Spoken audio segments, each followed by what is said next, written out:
Buenas tardes. En esta parte explicaremos un poco lo que es la notación compleja. Supongamos que tenemos una onda, ¿no?, monocromática, ¿no?, que se está escribiendo ahí, ¿no? E igual es 0 coseno, ¿no?, de kz menos omega t más una fase, ¿no? Ese alfa se llama fase inicial, ¿no? Cuando ustedes la pongan 0 a z y a t, ¿no?, ese valor es la fase inicial. La dirección del campo eléctrico es en el eje X, ¿no? Entonces colocamos eso acá. Bueno, esa es la forma como uno escribe una onda monocromática, ¿no? Sin embargo, podemos percibir que también podemos utilizar, ¿no?, la notación compleja, que consiste en que tomar la parte real, ¿no?, de un número complejo, ¿no?, que en este caso va a describir el campo, ¿no? Ese complejo será igual a ¿qué?, ¿no? A E0 por las siguientes exponenciales, ¿no? E elevado a la I alfa y E elevado a la I kz menos omega t, ¿no? Obviamente todo multiplicado por el vector unitario de la dirección del campo eléctrico, ¿no? La identidad de Euler nos dice que la exponencial de E a la IX, o una fase, ¿no?, básicamente, ¿no?, se puede escribir como coseno de X más I seno de X, ¿no?, donde I es la unidad imaginaria, raíz de menos 1, ¿no? Aclarar que en algunos libros de electromagnetismo para ingenieros se prefiere utilizar la letra J, ¿no?, para no confundir a veces con el vector unitario I, ¿no? Entonces, tener en cuenta esa aclaración. Y vemos fácilmente que si multiplicamos ambas fases, ¿no?, E a la I alfa por E a la I kz menos omega t, al usar la identidad de Euler, ¿no?, la parte real de ese número complejo viene a ser justamente el coseno, ¿no?, de todo de ese argumento, ¿no?, de la onda, ¿no?, kz menos omega t más alfa. Entonces, vamos a definir ese E0 sombrero, ¿no?, como E0 por E a la I alfa, ¿no? O sea, estamos multiplicando la amplitud de la onda, ¿no?, por E a la alfa, ¿no? Se está absorbiendo la fase, ¿no? De modo que el campo E, ¿no?, el verdadero, el que es físico, ¿no?, sería igual a ¿qué?, ¿no? Va a ser igual a la parte real de E0 sombrero por E a la I kz menos omega t. Entonces notemos que E0 sombrero es un número complejo, ¿no? O sea, ya no es como en el caso real, que las amplitudes son reales, ¿no? En este caso, al haber absorbido la fase inicial, es un complejo, ¿no? Pero probablemente en muchos problemas, ¿no es cierto?, la fase inicial sea 0, ¿no? Entonces, en ese caso, el sombrero pasará a ser igual a nada más que la amplitud original que teníamos, ¿no? En el caso de haber fases iniciales, ahí sí tenemos que hacer la diferencia, ¿no?, de que será complejo. Muy bien, ahora, ¿por qué hemos hecho eso? Porque podemos ver lo ventajoso que es esta notación, ¿no?, para, por ejemplo, manejar las ecuaciones, ¿no? Imaginemos que tomamos todo ese complejo, ¿no?, E0 sombrero por la exponencial de I kz menos omega t, y tomamos las derivadas con respecto, por ejemplo, en este caso a X y tiempo, ¿no? Vemos que simplemente es bajar, ¿no?, los coeficientes que están en el exponente, ¿no? En este caso, con respecto a X será I por K, donde K es el número de onda, ¿no? Y ahí tenemos al derivar con respecto a T, será bajar menos I omega, ¿no?, donde omega es la frecuencia angular, ¿no? Entonces, y lo que queda es el mismo número que tenemos, ¿no? Es E sombrero E a la I kz menos omega t, ¿no? Entonces, las derivadas se convierten en una cosa muy sencilla de realizar. ¿Ok? Muy bien.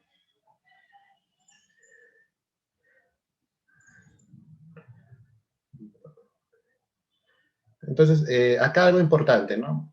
Para efectos de notación y de ahorro, ¿no?, de simplificación, ¿no?, de expresiones, de caracteres, ¿no?, nosotros denotaremos a la onda electromagnética, ¿no?, como simplemente E, ¿no?, vector igual a E0 por E a la I kz menos omega t Ex, ¿no? Y vamos a sobreentender, ¿no?, que cuando queramos fijarnos en el campo real, físico, verdadero, deberemos tomar su parte real, ¿no? Entonces ya no vamos a estar escribiendo, ¿no? Que es igual a RE, ¿no? A menos que ya al final de un procedimiento querramos obtener la parte verdadera, ¿no? Del campo, ¿no? Porque hasta ese momento, ¿no? Lo que está escrito aquí sigue siendo complejo, ¿no?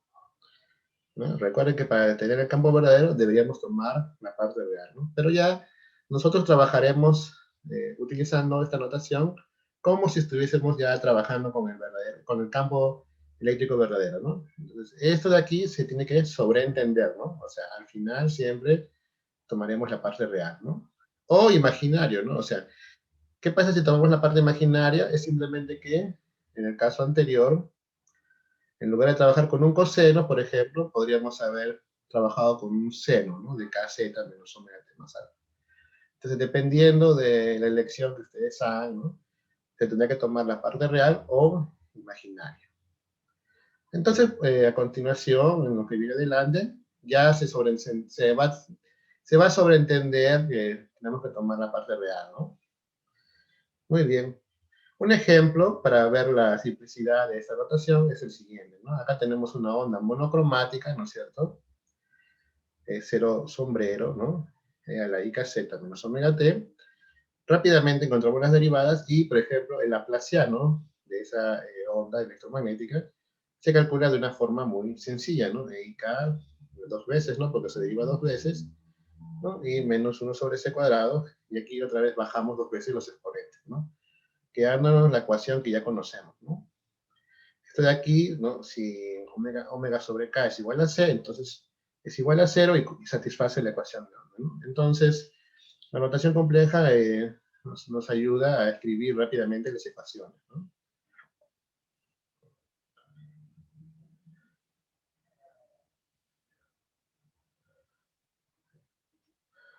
Muy bien, entonces veamos todavía, para convencernos mejor, ¿no? De esa equivalencia, algunas cositas, ¿no? Por ejemplo, ¿qué pasa si vamos a sumar o se van a superponer o van a interferir, ¿no? Dos ondas monocromáticas, por ejemplo, ¿no? ¿Ya? En este caso, por ejemplo, tenemos las siguientes dos ondas, ¿no?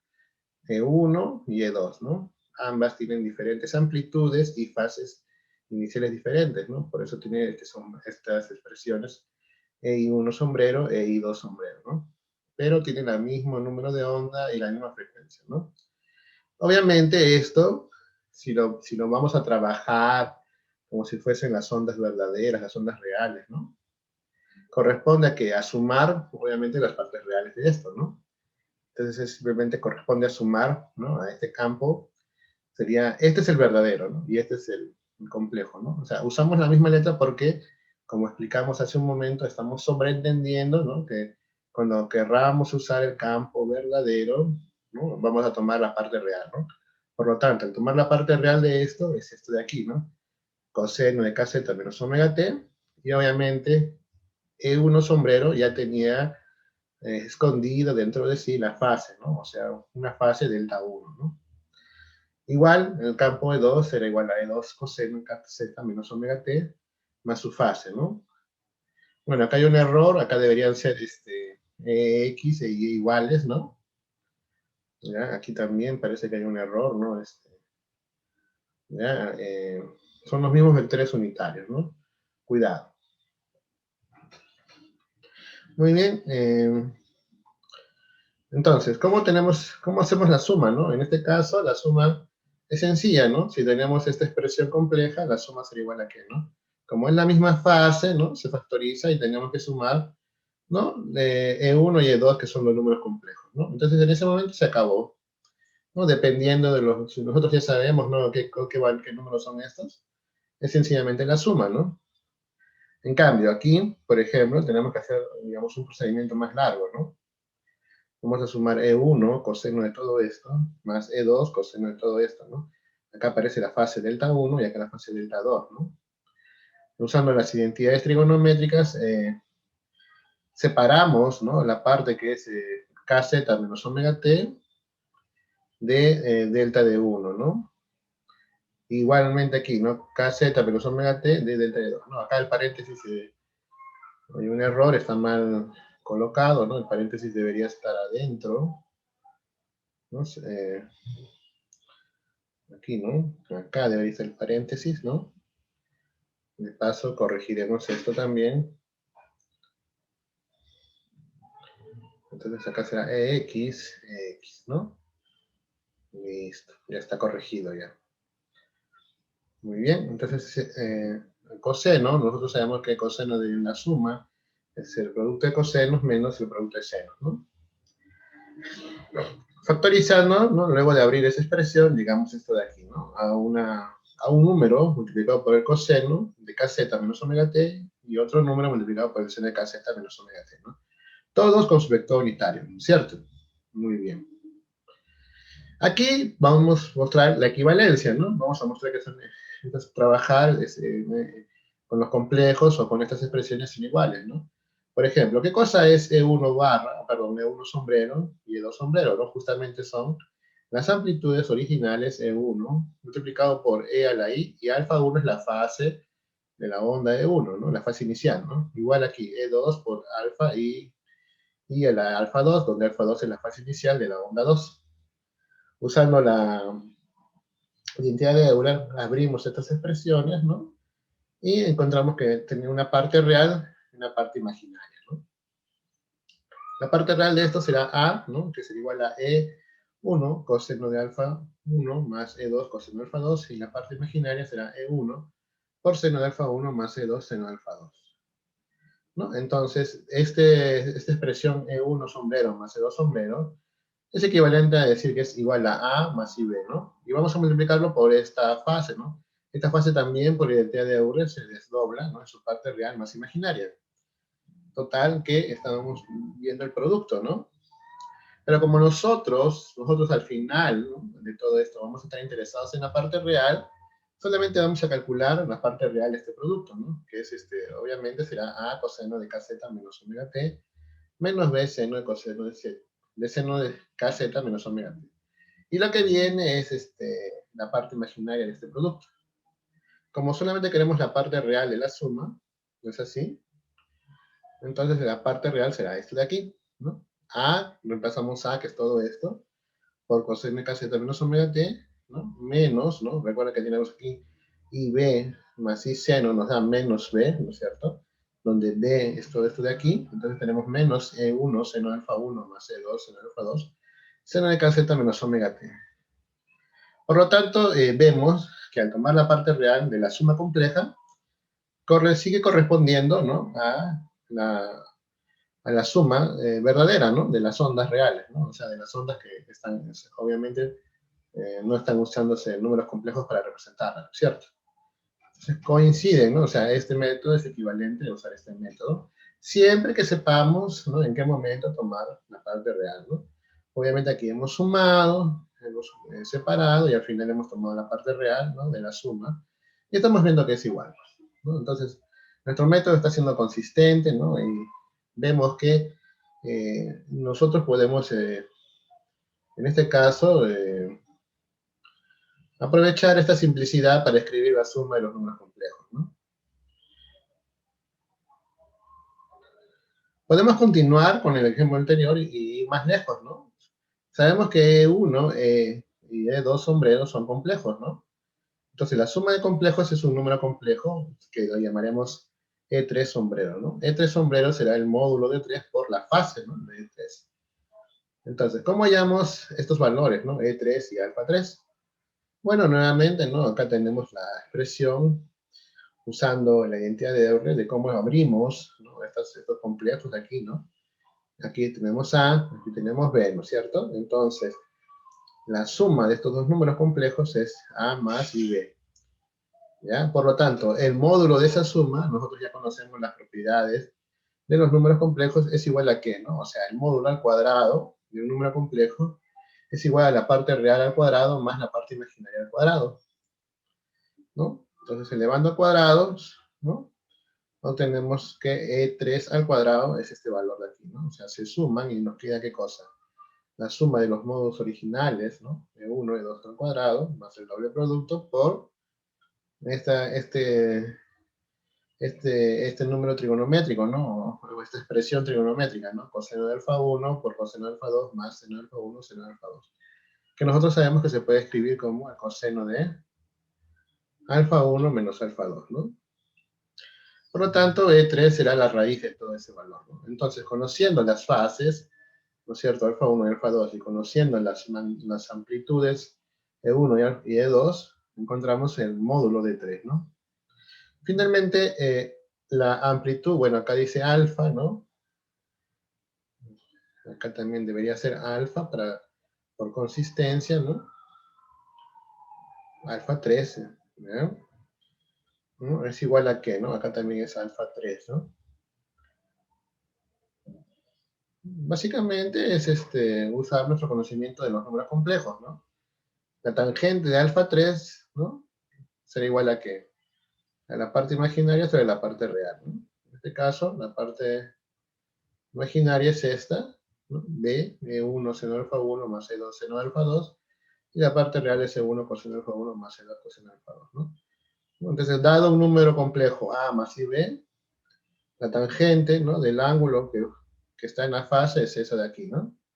Entonces hemos encontrado alfa 3, ¿no es cierto? Y E3, ¿no? Bueno, acá también vamos a corregir y colocar alfa.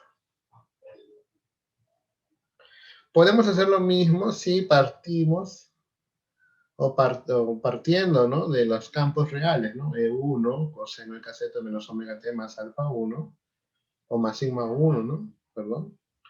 Sumándolo con E2 coseno de caseta menos omega t más E2, ¿no? Siempre podremos escribir esto como una amplitud E3 coseno de caseta menos omega t más otra fase, ¿no? Pero aquí el problema es hallar E3 y E2, ¿no? Entonces, en esta parte hay que descomponer, ¿no es cierto? Y hacer varias identidades trigonométricas, ¿no? Para calcular luego el valor de 3 y el valor de la fase 3, ¿no?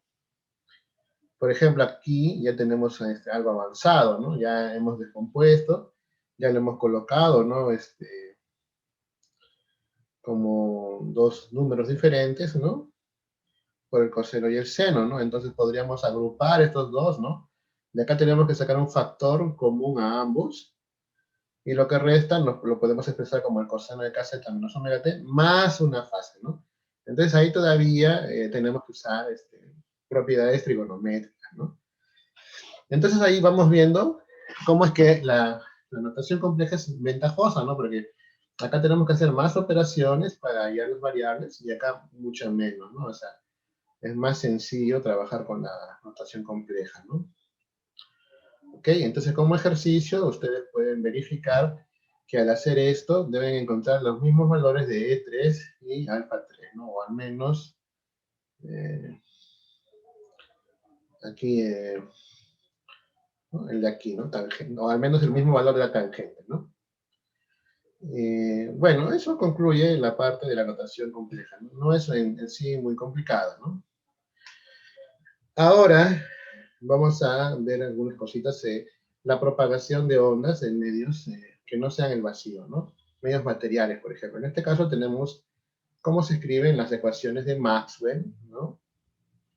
En los medios materiales lineales, ¿no? Lineales, ¿por qué? Porque el vector de desplazamiento y el vector h cumplen estas relaciones, ¿no? U es la permeabilidad del vacío, o perdón, del medio, ¿no? Mu cero es la del vacío, ¿no? Este es mu, ¿no? Lo del medio. Y E es la permeabilidad del medio, ¿no? Entonces, estas son las formas generales de escribir las ecuaciones de Maxwell con materia, no sé si, lineal, ¿no? Entonces, vamos a trabajar ahora en el caso de que no haya densidad de corriente libre ni densidad de carga libre, ¿no? Entonces se anulan esos términos, ¿no? Lo que permite escribir las ecuaciones de Maxwell, ¿no? De nuevo, usando los campos fundamentales que son el E y el B, ¿no? Sabemos que D y E son los campos macroscópicos, ¿no? Muy bien, entonces, miren, las ecuaciones de Maxwell quedan casi exactamente las mismas que en la del vacío, ¿no? Solo que aquí aparece un factor diferente al que teníamos que en el caso del vacío, ¿no? En el caso del vacío teníamos mu 0, epsilon 0, ¿no? Aquí tenemos mu por e, ¿no? Combinamos de la misma forma que lo hicimos para las ondas del vacío, ¿no? Y encontramos la ecuación de onda, ¿no? Solo que aquí, ¿no? Ya no vamos a tener 1 sobre, o perdón, ¿no? Aquí no va a aparecer E0 mu0, ¿no? Sino que va a aparecer un término que interpretaremos como la inversa de la velocidad al cuadrado de la onda. ¿Ya? Entonces, aquí esto es la ecuación de onda que se propaga con una velocidad igual a 1 sobre raíz de mu e. ¿Ya? Entonces, aquí estos valores son diferentes de mu0 y E0, ¿no? En general. Por lo tanto, la onda no se está desplazando con la velocidad de la luz. ¿Ya? Eso es lo interesante, ¿no? O sea, en el vacío la onda se propaga, ¿no? O sea, es mejor decir propagar que desplazar, perdón, ¿no? Con velocidad igual a c, ¿no? En el medio no, ¿no? En el medio se propagará con 1 sobre raíz de mu e, ¿no? Mu e van a caracterizar al medio, ¿no? Entonces, ahí de nuevo reiteramos, ¿no? La velocidad es 1 sobre raíz de e por mu. Vamos a definir el índice de fracción como la relación que existe, ¿no? Entre la velocidad de la luz y esa velocidad, ¿no? Entonces, n será igual a que a c sobre b, que será igual a raíz de mu e sobre mu 0 e 0, ¿no? Ahora, en muchos materiales, el valor de mu es muy parecido al de mu 0, por lo tanto, puede simplificarse, y n será igual a la raíz cuadrada de la permitividad, perdón, permitividad sí, ¿no? Permitividad relativa, ¿no? Listo. Entonces, ¿qué hacemos con este resultado? En una aplicación directa es, por ejemplo, ver lo que sucede cuando una onda que se desplaza, o perdón, que se propaga en un medio material, ¿no? Pasa a otro medio material de índice de refracción diferente o de valores de muy diferentes al medio, ¿no? Entonces, tenemos que estudiar, digamos, cuál es el comportamiento del campo electromagnético en esa interfase. O sea, la interfase se define como la superficie que va a separar ambos medios, ¿no? Entonces, va a haber condiciones de empate o de frontera para los campos justo en la parte de la interfase, ¿no? Ahora, si vamos a considerar que en la interfase no hay ni carga libre ni corriente libre, las condiciones de frontera o de empate adoptan las siguientes eh, formas, ¿no? O sea, en la interfase, la parte paralela, ¿no? La interfaz de los campos es igual, y aquí en la parte perpendicular de los campos magnéticos, ¿no? Recordemos que toda onda electromagnética tiene asociada una onda magnética, ¿no? En el caso de ondas monocromáticas, como estamos trabajando, sabemos que a partir de E, ¿no? Por las ecuaciones de Maxwell encontramos B, ¿no? Y perdón, B será igual a E sobre, ya no va a ser sobre C, sino va a ser sobre B, ¿no? ¿Ya? Eso se puede demostrar rápidamente con las ecuaciones de Maxwell. Ahora, la parte perpendicular de los campos verifica esta relación, ¿no? Donde acá E1 y E2 son las permitividades de los medios, y la parte paralela de los campos magnéticos, ¿no? Cumplirán esta expresión, ¿no? Perdón, esta identidad, ¿no? Son divididos entre las permeabilidades de los medios, ¿no? Listo, con esto ya tenemos, digamos, los ingredientes necesarios, ¿no? ¿Para qué cosa? Para estudiar el fenómeno de una onda pasando de un medio a otro. Entonces aquí hemos resumido el fenómeno, ¿no? Entonces aquí tenemos esta parte de aquí, representa a la onda que se propaga en el medio 1, ¿no? En la dirección K1, ¿no? K1 es el número de onda y da el sentido de propagación de la onda que pasaremos a llamar incidente, ¿no? Por eso estamos denotando con un paréntesis una I mayúscula de incidente, ¿no? Y ella se propaga en esta dirección hasta que llega a la interfase, ¿no? La interfase, parte de la onda se va a reflejar, parte de la onda se va a transmitir, ¿no?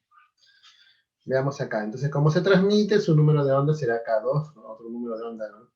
Que tiene que ser diferente porque es otro medio, ¿no? Y la onda reflejada, ¿no? Su vector de propagación va a cambiar de dirección, ¿no? Entonces, si esta originalmente se propaga hacia la derecha, ¿no? La onda reflejada será hacia la izquierda, por lo tanto cambia de signo, ¿no? Y asimismo, los vectores magnéticos pueden ser hallados usando la regla de la mano derecha, ¿no es cierto? para encontrar sus expresiones, ¿no? Sabemos que en ondas monocromáticas, usando las ecuaciones de Maxwell, igual que hicimos con la parte del vacío, ¿no? Los campos magnéticos solamente cambian en el valor de su amplitud, ¿no? La fase, el argumento queda exactamente igual, ¿no? O sea, si tenemos una onda E, en este caso incidente, ¿no? Que es K1Z menos omega T, la onda pues, magnética asociada tiene la misma fase, ¿no? Lo que va a cambiar es el valor de la amplitud, ¿no? Y obviamente el vector de la dirección del campo B, ¿no? Aquí un detalle, ¿no? Cuidado con confundir, ¿no? El vector que indica la dirección de propagación de la onda con el vector unitario, ¿no? Del campo, ¿no? O sea, el campo es un vector, ¿no es cierto? Por lo tanto, el campo magnético apunta en la dirección Y en este caso, ¿no? Pero su propagación es a lo largo de Z, ¿no? Por eso su vector de propagación es menos K1, ¿no? ¿Ya? No vayan a confundirlos, no vayan a tomar uno por el otro, ¿no?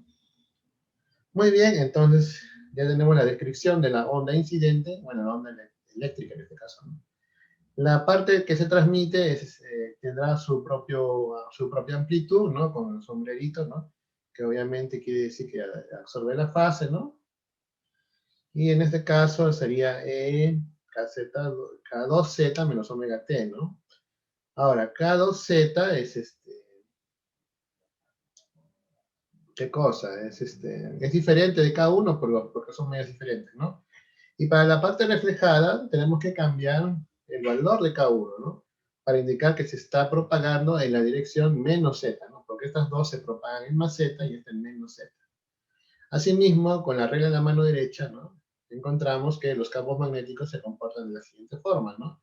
La parte incidente y la parte transmitida, ¿no? Están propagándose a lo largo del eje Z, pero oscilando, si podemos decir así, en la dirección Y, ¿no? Entonces, ¿qué quiere decir que están oscilando en la dirección Y, ¿no? Que el campo D existe en esa dirección, ¿no es cierto? Y acá, cuidado, la parte reflejada es con menos Y, ¿no? ¿Por qué? Porque tienen que tomar el producto aspa para ver en dónde está cayendo, ¿no? En este caso, se ve pues que el producto aspa inmediatamente nos da que es en la dirección menos I, ¿no? Por eso que acá cambiamos, ¿no? El signo, ¿no? Ya. Ahora, ¿qué tenemos que hacer? Usar las identidades, o perdón, las condiciones de frontera o de empate que acabamos de mencionar, ¿no? Ya. Entonces, en este caso, no hay, pues, componentes perpendiculares a la interfase, ¿no? Solo tendremos componentes paralelas, ¿no? Entonces, nos fijaremos de eso, ¿no? Ahora, en la interfase, Z es igual a 0, ¿no? O sea, estamos tomando el origen aquí, ¿no? Por lo tanto, todas estas partes que son K1Z, K2Z, K1Z, desaparecen, ¿no? ¿No? Y la frecuencia de las ondas es la misma, entonces todos tienen la misma fase, ¿no? En la interfase, ¿no? Por lo tanto, lo único que hay que igualar será ¿qué cosa? La suma de estas amplitudes, ¿no? ¿Ya? Entonces, por ejemplo, aquí, ¿no? En la parte de la interfaz tenemos que sumar la parte la incidente más la reflejada, ¿no? En Z igual a 0, eso implica ¿qué cosa? Que las amplitudes con sombrerito se suman. Tenemos nuestra primera ecuación. Usando la segunda condición de empate para el campo magnético, ¿no? Y usando que el módulo del campo magnético es igual a E sobre B, ¿no? Para un medio lineal, ¿no es cierto? Que ya hemos dicho, ¿no? Que esto se puede probar usando las ecuaciones de Maxwell, ¿no? De la misma forma que se hizo cuando se demostró que B es igual a E sobre C, ¿no? En el vacío, ¿no? Es exactamente el mismo procedimiento. Entonces, ¿no? En el Z igual a 0 quedan estas cosas, ¿no?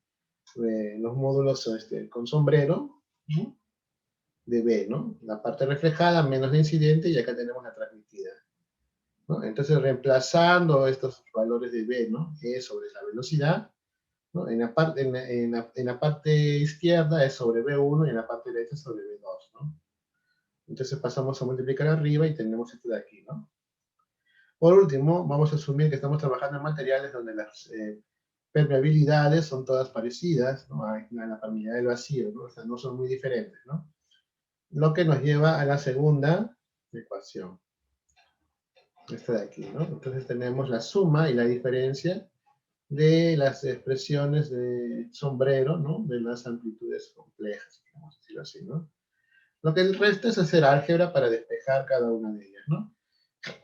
¿No? Manipulando un poco esas ecuaciones encontramos eso de ahí, ¿no? Ahora, es importante que notemos qué cosa, que las ondas incidentes y la onda transmitida, ¿no? Son proporcionales, ¿no? Y como son números complejos, ¿qué significa? Que ambas tienen la misma fase, ¿no? Igualito, ¿no? En la parte reflejada con la incidente están siendo, son iguales a más un factor que está expresándose ahí, ¿no? N1 menos N2 sobre 1 más N2, ¿no? Entonces, tranquilamente se puede reemplazar esa expresión, ¿no? Con los valores de las amplitudes verdaderas, ¿no? O sea, las que no tienen sombrero, ¿no? ¿Por qué? Porque la fase, ¿no? Recuerden que esa expresión de E con sombrerito está absorbiendo la fase, ¿no? O sea, ahí hay un E a la I alfa, ¿no? ¿No? Vemos que por ser proporcionales se puede cancelar, ¿no? Entonces vemos que cuando la onda incide, ¿no es cierto? Y se transmite y refleja, no hay un desfase en las ondas, ¿no? Entonces, es muy fácil pasar de ahí a la parte real, ¿no? Muy bien.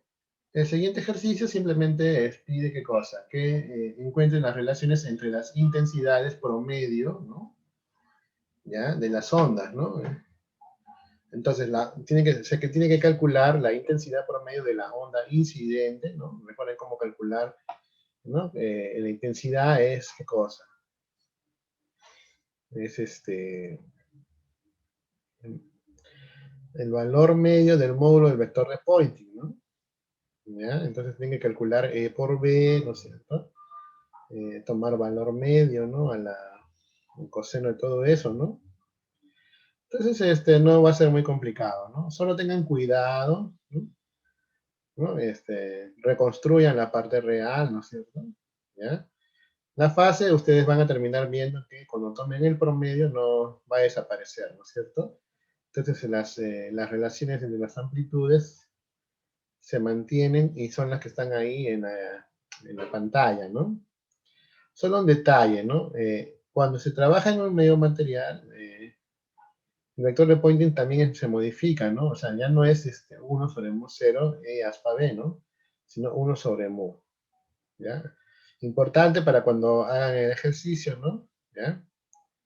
Entonces, ahí qué tienen que hacer, ¿no? Por ejemplo, quieren calcular la intensidad de la onda reflejada, tienen que hallar el vector de Poynting de la onda reflejada, ¿no? Entonces tienen que multiplicar el campo de la onda reflejada por el campo magnético de la onda reflejada, ¿no es cierto?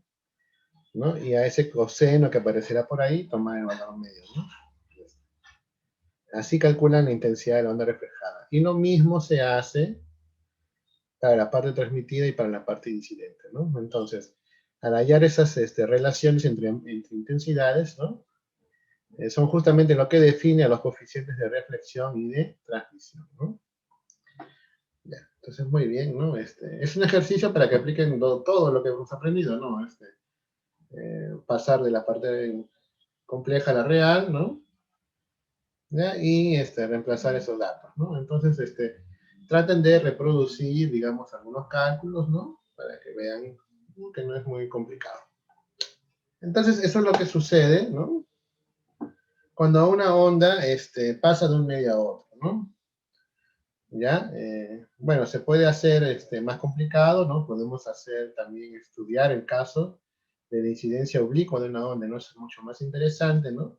Y eso es lo que llevará luego a los resultados de la ley de Snell, ¿no? Entonces, cuando ustedes en la academia ven, ¿no? Que un rayo de luz incide oblicuamente sobre la interfaz, ¿no es cierto?, de entre dos medios, como por ejemplo el aire y otro medio diferente, ¿no? Con un índice de refracción n, ¿no? Se cumplía la ley de Snell, ¿no es cierto? Ahora, con el conocimiento que tenemos de las ondas electromagnéticas, es posible no solo entender mejor el problema, sino demostrar o ver de dónde sale, ¿no? Ahora vamos a estudiar cómo se comportan las ondas en un medio conductor, ¿no? Esto quiere decir que vamos a tomar la densidad de corriente libre como la conductividad por el valor del campo eléctrico, ¿no? Esto obviamente agrega un término a la ecuación de Maxwell que teníamos anteriormente, que sería igual a mu por la conductividad por el campo eléctrico, ¿no? Nuevamente, lo que haremos será combinar, ¿no?, las ecuaciones de Maxwell para encontrar una ecuación parecida, no es igual, sino parecida a la ecuación de onda, ¿no? El procedimiento es el mismo, ¿no? Tomar rotacional de rotacional y reemplazar, ¿no es cierto?, la derivada temporal en el rotacional del campo magnético. Haciendo eso encontramos qué cosa, ¿no? Que el laplaciano de E es igual a mu por E, la segunda derivada temporal del campo, más mu por la conductividad, y la primera derivada del campo eléctrico, ¿no? Entonces, este es un término nuevo que está apareciendo en la ecuación, ¿no es cierto? Lo que tenemos que hacer aquí es intentar encontrar una solución para esa ecuación diferencial, ¿no? Entonces, en este caso, y debido a las limitaciones, ¿no?, del curso y por complejidad, no desarrollaremos un método para calcular la solución de esa ecuación, ¿no? Sino que haremos de frente un ensayo de solución, ¿no? Entonces, lo primero que vamos a hacer es suponer que la propagación es en una dimensión. Por lo tanto, nuestro ensayo, nuestra función ensayo, nuestro ansatz, que se llama así, ¿no?, será igual a qué, ¿no? Vamos a suponer que existe un campo eléctrico de esta forma, ¿no? Obviamente usando la notación compleja, ¿no? Será E0 sombrero por E a la I K sombrero Z menos omega T, ¿no? Acá denotamos K sombrero, ¿por qué? Porque no estamos asumiendo que K verifique que es igual a omega sobre C, ¿no? Acá vamos a descubrir qué cosa es lo que tiene que cumplir K, ¿no? Entonces, nuestra función de ensayo, nuestra asunción, ¿no es cierto? O sea, la forma como estamos reemplazando, ¿no?, esta solución, ya es así, ¿no? La notación compleja, como vemos acá, es ventajosa porque inmediatamente todos los términos de la ecuación diferencial se escriben así de rápido, ¿no? Ya sabemos que el laplaciano en una dimensión va a bajar dos veces, ¿qué cosa? IK por el sombrero, ¿no es cierto? La derivada sacará el menos I omega, ¿no es cierto? Y rápidamente transformamos la ecuación de aquí, ¿no?, a esta de aquí, ¿no?, donde E se ha factorizado, ¿no es cierto? Por lo tanto, tenemos K sombrero menos omega cuadrado, mu por E es igual, menos I por mu sigma omega igual a 0, ¿no?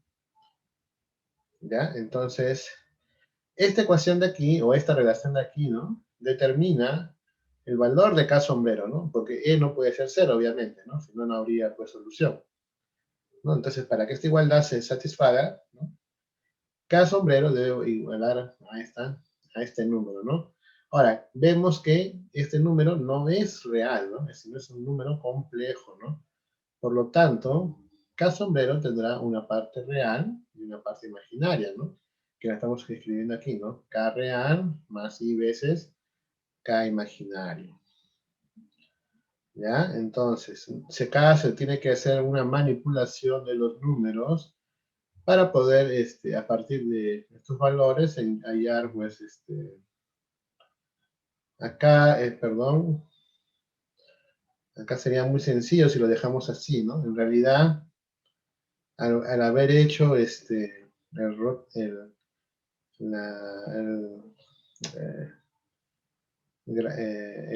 no, sí, el laplaciano, ¿no? Dos veces, acá hay un error, perdón, ¿ya? Aquí ya tenemos,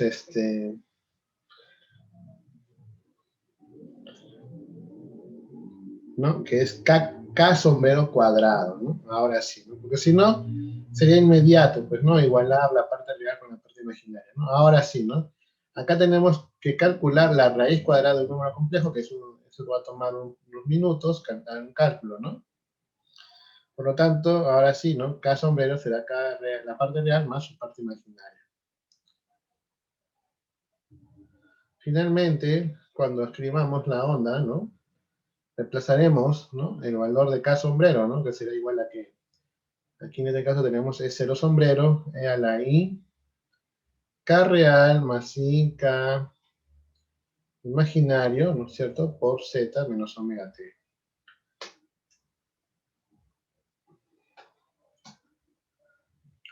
Entonces aquí sale, la parte real, ¿no?, se multiplica por el número imaginario, Y se factoriza y sigue dentro de qué cosa, de esta expresión, ¿no? Del argumento, ¿no?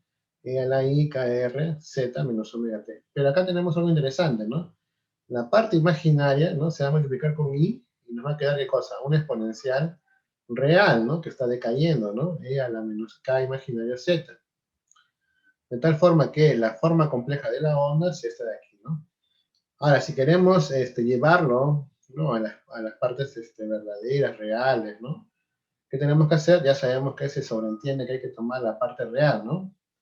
Al tomar la parte real, ¿no? Esta E0 que tendría dentro la fase inicial, ¿no es cierto? La colocamos dentro del coseno, ¿no? Y queda qué cosa?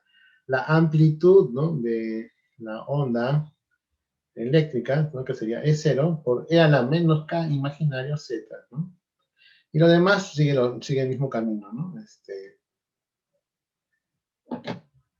K, eh, K real Z menos omega T más alfa, ¿no? Entonces vemos que la amplitud de esta onda va decreciendo conforme aumenta, o conforme se propaga, ¿no? Entonces esto es algo interesante, ¿no? En un medio conductor, la amplitud de la onda decrece, ¿no? Entonces no se va a mantener constante como tendríamos en el caso del vacío o en el caso de un medio puramente lineal, ¿no? Donde ahí la onda monocromática a su amplitud no le pasaba nada, ¿no? En cambio, en este conductor sí, ¿no? O sea, la amplitud de esa onda monocromática va a comenzar a decaer rápidamente, ¿no? Muy bien, entonces, como ejercicio, ¿no? Se dice ahí, ¿no? Que despejen los valores de KI y de K real, ¿no? Y en función de omega, sigma, muy bien, ¿no? Ya, o sea, básicamente sacan la raíz cuadrada de ese número complejo, ¿no? También se les puede dejar como parte del ejercicio, ¿no? Ver cómo es el campo magnético, ¿no? O sea, aquí debido a que A tiene parte real y parte imaginaria, no tengamos un poco de cuidado, ¿no? No será simplemente dividirla entre la velocidad, ¿no?